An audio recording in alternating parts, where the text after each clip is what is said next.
हाँ जी, सबको जय गुरुदेव। ऐसा है, संतों की शरण में जाने से कोटि जन्मों के पाप कट जाते हैं। कहते भी हैं कि संतां का शरण जो हमारी ली हर कोट कर्म कट गया।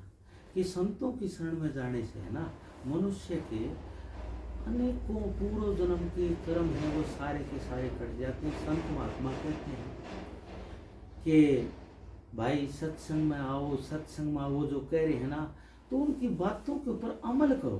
अब सत्संग में जाने से कोई फायदा नहीं है जब तक अमल नहीं होगा।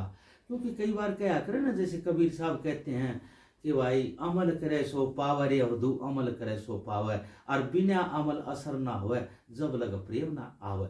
जिस तरह कोई आदमी हो जाए ना, भाई बीमार आदमी से, तो बीमार आदमी से जब तक उसने गोली नहीं देंगे ना, तो बुखार कैसे उतरेगा।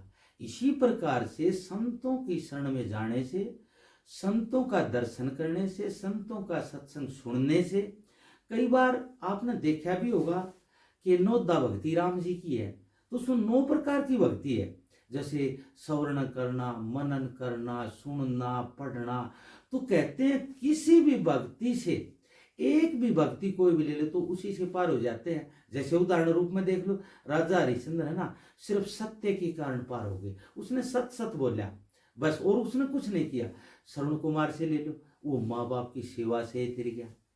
तो इसीलिए जहां आशा वहीं भाषा, कि जिस आदमी की जहां आस होगी ना, उसको वैसा ही भाषा मिलेगा। उदाहरण रूप में, जैसे आप सो जाते हो, जब सो जाते हो तो सारी की सारी जो दिन की बातें हैं ना, वो आपको माइंड में फीड हो गया, और रात में सोचने लग जाओगे ना, तो उसी प्रकार के सपने आएंगे। कैसे?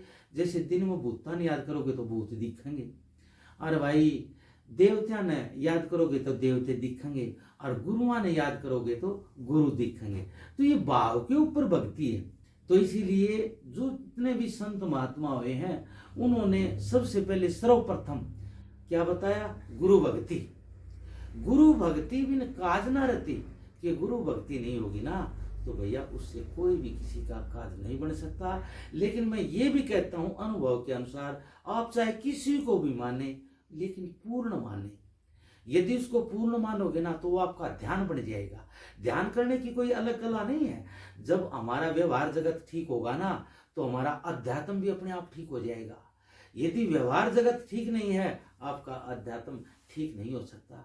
तो इसीलिए कहते भी हैं, जिसका ध्यान बन जाता है तो क्या कहते हैं कि जिधर देखता हूं उधर तू ही तू है, हर सहमे जलवा तो तेरा हूबू है।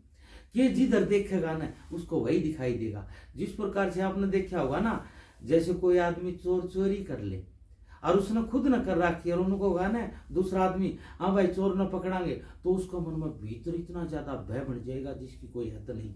इसीलिए जिस आदमी ने चोरी नहीं कर रखी, वो भय रहित मिलेगा। तो इसलिए संत महात्मा क्या करते हैं, सबसे पहले स्वतंत्र बनाते हैं कि मन से, वचन से, कर्म से, तीनों चीजों से पवित्र रहे। कैसे? कबीर कहते हैं ना, मनसा वाचा कर्मणा दुखा हूं मत दे, ऐसी रहनी जो रहे वही सब रस ले। कि भाई मन से, वचन से, कर्म से है ना, आप बिल्कुल पवित्र रहो। फिर है ना, किसी को दुख ना दो, परमात्मा अपने आप आ जाएगा। परमात्मा को पुकारने की आवश्यकता नहीं है। कैसे? जिस प्रकार से ऐसा बन जाता है जिसका मन, वचन, कर्म ठीक हो जाता है ना, जिस तरह माँ हो से ना, अब बच्चा तो नहीं पुकार रहा, बच्चा रो रहा है, जैसा भी है, सो रहा है, लेकिन माँ को चिंता होती है, क्या इसको कब दूध पिलाना है, कब इसकी रखवाली करनी है, कब इसको किस चीज की जरूरत है। लेकिन हम क्या करते हैं, हम तो नहीं सोचना सा भाई अगर आम का ना पिया गलाए ले लेगा, ऐसा नहीं होता। तो इसलिए अमल तो भैया आपको करना ही पड़ेगा। इसीलिए आप कहीं भी जाएं, किसी भी गुरु को माने, किसी भी देवता को माने, यदि पार होना चाहिए अपनी माँ को माने, बाप को माने। क्योंकि ये ऐसे उदाहरण आते हैं, जैसे श्रवण कुमार था ना, माँ बाप को ही गुरु मान के वो पार हो गए। इसी प्रकार से कई पतिव्रताएं हैं कि उन्होंने अपने पतियों को भगवान मान लिया। लेकिन हमारा बेड़ा पार क्यों को नहीं? ना तो हम माँ बाप की बात को मानते, ना गुरु की बात को मानते, ना संस्कारों की बात को मानते। तो इसलिए हम वहां से सारे के सारे फैल हो जाते हैं। सत्संग का सार यही है कि आप जहां भी जाएं उसको पूर्ण माने, और यदि आपके अंदर उन संतों के जो कहे हुए वचन आपने मान लिए, वो संस्कार बन जाएंगे, और संस्कार बन जाएंगे तो एक आध्यात्मिक लेवल में आप सच्चे मन से उसमें उतर पाएंगी। सबको जय गुरुदेव।